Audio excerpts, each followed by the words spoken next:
আসসালামু আলাইকুম সুপ্রিয় দর্শক, চলে আসলাম এই মুহূর্তে পাওয়া সবচেয়ে গুরুত্বপূর্ণ আবহাওয়ার নতুন আপডেট নিয়ে। আজ 14ই জানুয়ারি বুধবার 2026। এবার দেশের দিকে ধেয়ে আসছে মৃদু থেকে মাঝারি ধরনের শৈত্যপ্রবাহ। আজ রাতের মধ্যেই রংপুর, রাজশাহী এবং খুলনা এবং পশ্চিমবঙ্গের বিভিন্ন জেলাতে তাপমাত্রা নেমে যেতে পারে 5 থেকে 7 ডিগ্রি সেলসিয়াসের ঘরে। এছাড়া আগামী 20 তারিখের পর থেকে বাংলাদেশ এবং পশ্চিমবঙ্গের দিকে ধেয়ে আসছে মেঘ বৃষ্টিপাত।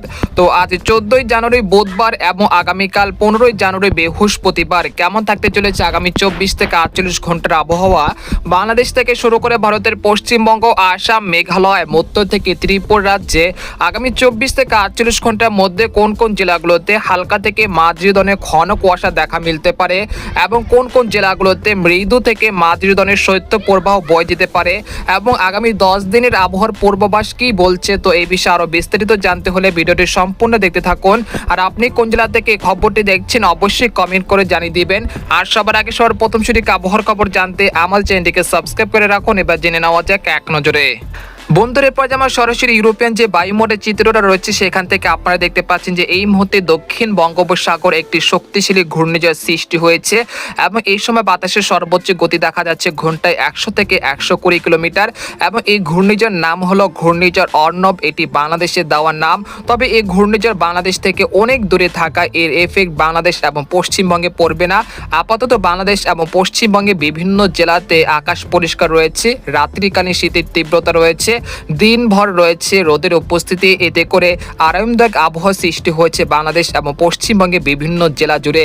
তবে এরকম পরিস্থিতি আগামী 20 তারিখ পর্যন্ত চলমান থাকতে পারে। তারপর 20 তারিখের পর থেকে বাংলাদেশ এবং পশ্চিমবঙ্গের দিকে একটি পশ্চিমী ঝঞ্ঝা আসতে চলেছে, যার ফলে আগামী 21 তারিখ থেকে 27 তারিখের মধ্যে রংপুর, রাজশাহী, ময়মনসিংহ, সিলেট, ঢাকা, খুলনা, বরিশাল, চট্টগ্রাম, ভারতের পশ্চিমবঙ্গে এবং উত্তরবঙ্গে বিভিন্ন জেলাতে মেঘলা আকাশ ও বৃষ্টিপাতের সম্ভাবনা রয়েছে আগামী 20 তারিখের পর থেকে 25 তারিখের মধ্যে। তাই অবশ্যই আপনারা পূর্ব প্রস্তুতি নিয়ে রাখবেন।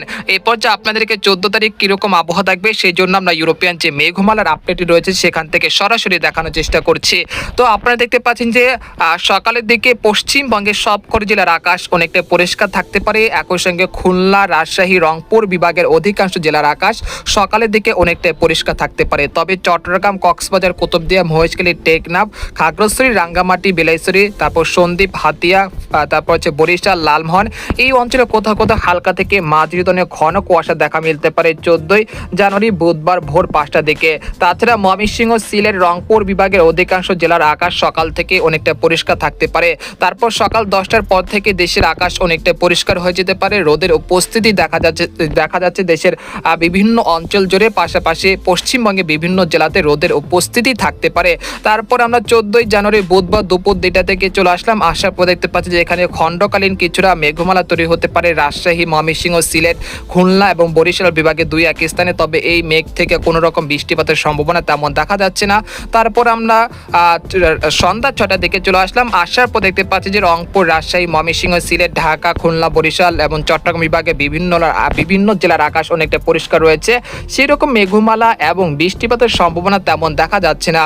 তারপর আমরা 15ই জানুয়ারি বৃহস্পতিবার সকালে 6টার দিকে চলে আসলাম। আসার পর দেখতে পাচ্ছি যে রংপুর, রাজশাহী, ময়মনসিংহ, সিলেট, ঢাকা, চট্টগ্রাম বিভাগে 2-1 স্থানে কিছুটা হালকা থেকে মাঝারি ধরনের ঘন কুয়াশা দেখা মিলতে পারে। এই সময় ঘন কুয়াশার তীব্রতা বেশি থাকতে পারে কাপাসিয়া, কিশোরগঞ্জ, ঢাকা, নাগারপুর, তারপর মৌলভীবাজার, কুমিল্লা, তারপর ফরিদগঞ্জ, মতিরহাট, বরিশাল, খাগড়াছড়ি, রাঙ্গামাটি, বিলাইছড়ি, চট্টগ্রাম, সীতাকুণ্ড এবং ভারতের ত্রিপুরা রাজ্যের বেশ কয়েকটি অঞ্চলে ঘন কুয়াশার তীব্রতা অনেকটা বেশি থাকতে পারে। তবে পশ্চিমবঙ্গ এবং খুলনা, তারপর হচ্ছে রংপুর বিভাগের আকাশ অনেকটা পরিষ্কার থাকার সম্ভাবনা রয়েছে 15ই জানুয়ারি বৃহস্পতিবার সকালের দিকে। তারপর আমরা দুপুর 2টার দিকে চলে আসার পর দেখতে পাচ্ছি যে দেশের বিভিন্ন অঞ্চলে রোদের উপস্থিতি রয়েছে। এর ফলে যে শীতের তীব্রতা রয়েছে সেটা অনেকটা কমে যেতে পারে রোদ থাকার কারণে। তবে রাত্রিকালীন যে শীতের তীব্রতা রয়েছে সেটা অব্যাহত থাকতে পারে। তারপর 16 তারিখ চলে আসলাম। আসার পর দেখতে পাচ্ছি যে দেশের বিভিন্ন অঞ্চলের আকাশ অনেকটা পরিষ্কার থাকতে পারে। তারপর 17 তারিখ পর্যন্ত দেশের আকাশ অনেকটা পরিষ্কার থাকার সম্ভাবনা রয়েছে। এরপর আগামী 20 তারিখের পর থেকে আবহাওয়া পরিবর্তন আসতে চলেছে। তারপরে ঘন কুয়াশা বেল্ট সৃষ্টি হবে এবং মেঘমালা আসতে পারে। তো এই বিষয়ে আপনাদেরকে পরবর্তী ভিডিওতে জানানোর চেষ্টা করব। এরপর যে আপনাদেরকে ইউরোপিয়ান যে তাপমাত্রার যে পূর্বাভাসটি রয়েছে সেখান থেকে সরাসরি দেখানোর চেষ্টা করছি আগামীকাল শীতের তীব্রতা কোন কোন জেলাগুলোতে বেশি থাকতে পারে।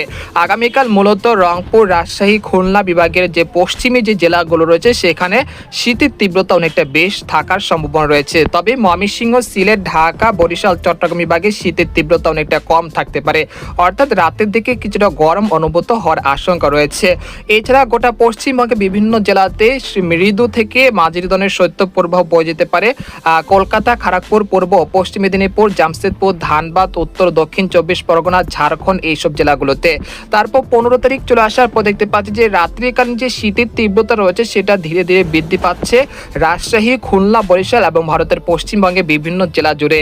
এই সময় কোথাও কোথাও সর্বনিম্ন তাপমাত্রা নেমে যেতে পারে 5 থেকে 7 ডিগ্রি সেলসিয়াসের ঘরে আগামী 15 তারিখের পর থেকে। তারপর 16 তারিখ চলে আসলাম, আসার পর দেখতে পাচ্ছি যে রাজশাহী, খুলনা, বরিশাল এবং ভারতের পশ্চিমবঙ্গে শীতের তীব্রতা অব্যাহত রয়েছে। তারপর 17 বা 18 তারিখের পর থেকে যে শীতের তীব্রতা রয়েছে সেটা অনেকটা কমে যেতে পারে। পাশাপাশি আগামী 20 তারিখের পরে দেশের দিকে একটি পশ্চিমী ঝঞ্ঝা আসতে চলেছে, যার ফলে দেশের তাপমাত্রা দ্রুত আকারে বৃদ্ধি পাবে এবং মেঘলা আকাশের সম্ভাবনা তৈরি হবে আগামী 20 তারিখের পর থেকে, এবং এই পরিস্থিতি চলবে আগামী 21 তারিখ থেকে একেবারে 25 তারিখ পর্যন্ত। তবে এই বিষয়ে আরও নিখুঁত পূর্বাভাস দেওয়ার চেষ্টা করব আগামী ভিডিওতে। তো আজকের খবর এখানে শেষ করতে চাচ্ছি। সবাই ভালো থাকবেন, সুস্থ থাকবেন, আল্লাহ হাফেজ।